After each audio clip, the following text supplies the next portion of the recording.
نویسکار شیلان احمد پرتوکا خواه بناویگر آزادی امضا کر.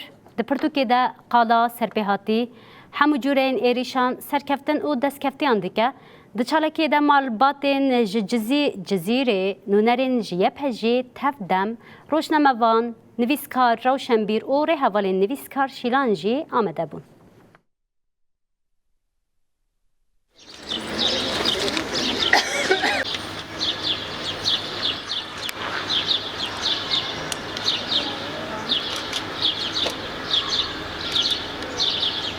normal galeri derbasi ve ahenge bebe mejigo tamam okte em haval şilan davet dikin kerem ke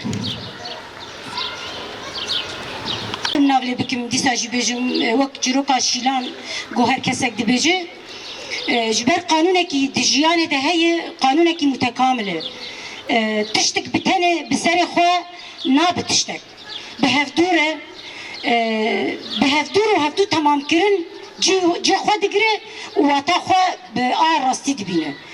جبونا متف دا بهره شورشک جیان کر متف دا بهره کیف خوشی و زور و زحمتی سرکفتنک هبه ما بهره بدست خست.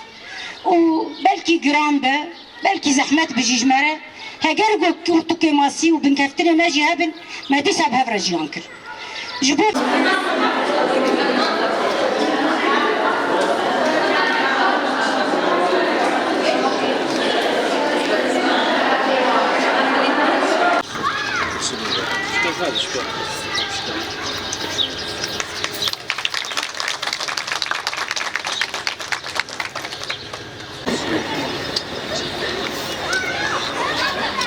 راستی جیش بو آوا کرنا انسانا کدا دایی که پرزیده یعنی ام چقا بجن نبجن هم حمید زانن یلک جو دایی که نهم زانن کدا دایی که بر زارو که ویده زارو که سرکتی دید کدا دایی که ویده بدیه.